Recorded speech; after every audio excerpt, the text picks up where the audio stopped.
কেমন হয়েছে অভি, ভালো হয়েছে? অভি মাকে বলে, তোমার বানানো কফি এমনিতেই তো ভালোই হয়। ঠিক তখনই এলা বলতে শুরু করে, আজকে একজন আগ বাড়িয়ে রান্নাঘরে ঢুকেছিল, সবার মন জয় করতে হবে না? আর ঠাম্মি বলে, আমি খাবো না, নিয়ে যাও চা।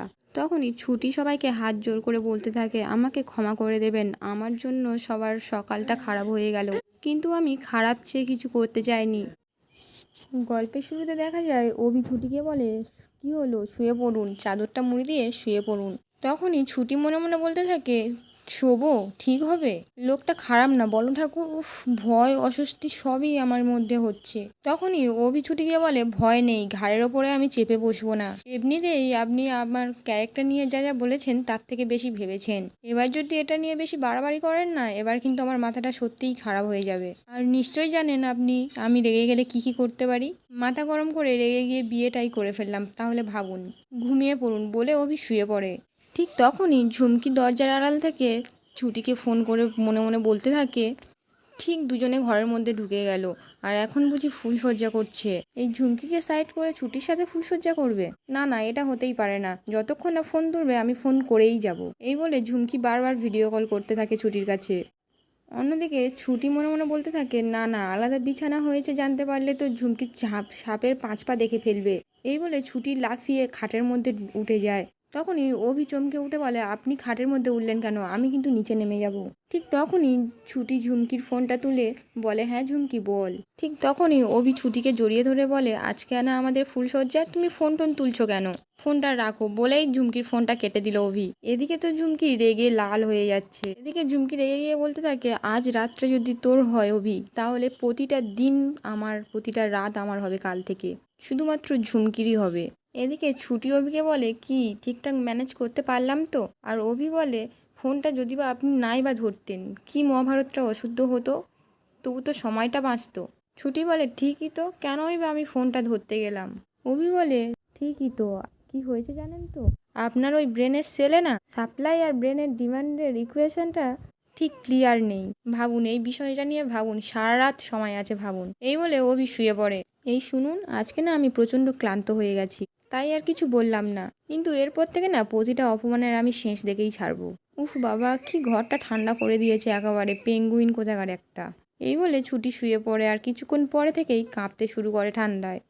পরদিন সকালবেলা অভি ঘুম থেকে ওঠার পরে ছুটিকে দেখতে না পেয়ে চারিদিকে খুঁজতে থাকে।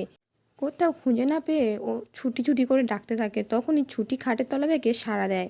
আর অভি খাটের তলায় ঝুঁকে ছুটিকে বলে, আর সারা বাড়িতে কোথাও কি শোয়ার জায়গা নেই, আপনি খাটের তলায় শুয়ে আছেন?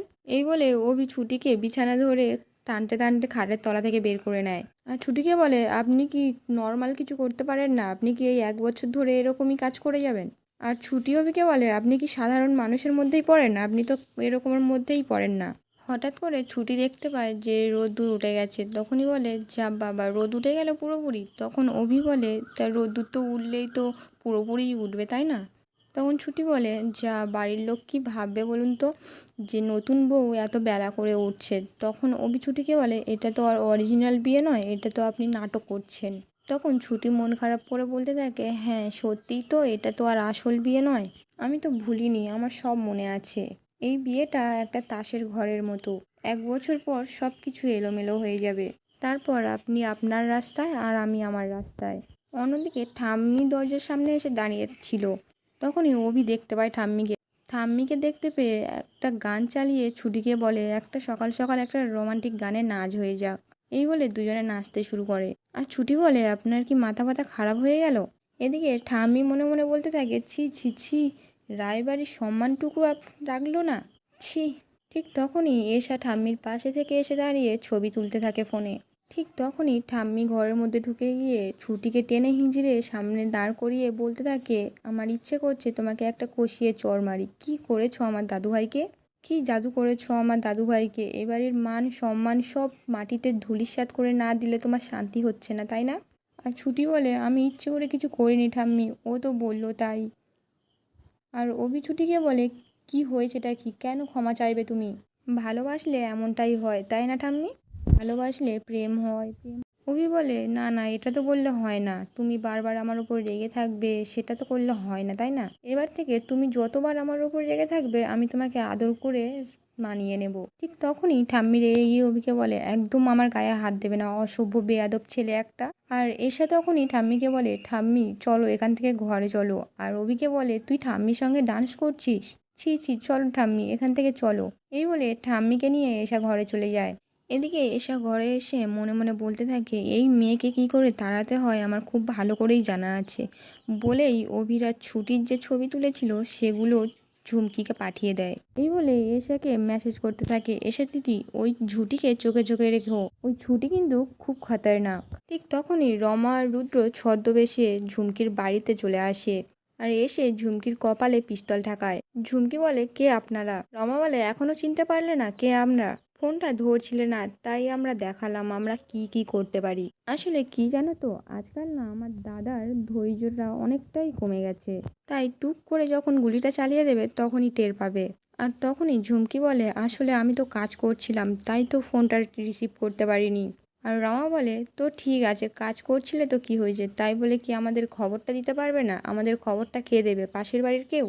যাই হোক শোনো, আজ তুমি অফিসে যাবে। অভি আর ছুটির মধ্যে কাটা হওয়ার থেকেও একটা ইম্পর্টেন্ট কাজ আছে তোমার। দেবদত্ত রায়চৌধুরীর কেসটা নিয়ে অভিমন্যু শঙ্কর রায় কী ভাবছে ঠিক আমার জানতে হবে। আমার মনে হয় এই কাজটা তুমি ছাড়া আর কেউ করতে পারবে না। এটা তুমি যদি বা আমাদেরকে বলতে আর এত কষ্ট করে এই গরমে আর আমাদের আসতে হতো না। এই বলে ওখান থেকে ওরা দুজন বেরিয়ে যায়। অপরদিকে ছুটি অভির মাকে বলে, সুপ্রভাত মা, আমি আগে উঠে গেছিলাম তো তাই ভাবলাম চা কফিটা বানিয়ে দিই। অভির মা ছুটিকে বলে, সুপ্রভাত। আচ্ছা তুমি শান্ত হয়ে বসতে পারো না তাই না? ছুটি বলে, আসলে মা আপনি তো প্রত্যেকদিন সকালে উঠে সকলের জন্য চা কফি বানান, তাই আমি ভাবলাম আজকে আমিই বানিয়ে দিই, আপনি যাতে একটু ঘুমোতে পারেন। এই বলে ছুটি অভির মাকে চা দেয়। তখনই ছুটিকে বলে, আগে আমাকে কেন? আর ছুটি বলে, আমি দেখেছিলাম আগের দিন যে আপনি সকলকে চা দিয়ে আপনি ঠান্ডা চা খাচ্ছেন। অভির মা বলে, তুমি এতটা লক্ষ্য করো? তাহলে আজকে আমি তোমার হাতের বানানো চা আমি সকলকে খাওয়াবো, কিন্তু না জেনে। আসলে জানলে সকলে চাকে চিরতা ভাববে তাই না? দেখো না তোমার হাতের বানানো চা আমি সকলকে কিভাবে খাওয়াই। এদিকে এসা দরজার আড়াল থেকে সবটা শুনে নেয় আর মনে মনে বলে, তোমার বৌমাকে 1 নম্বর বানাবে তাই তো মা? কিন্তু আমি থাকতে সেটা তো হতে দেব না। এই বলে ওখান থেকে চলে যায়।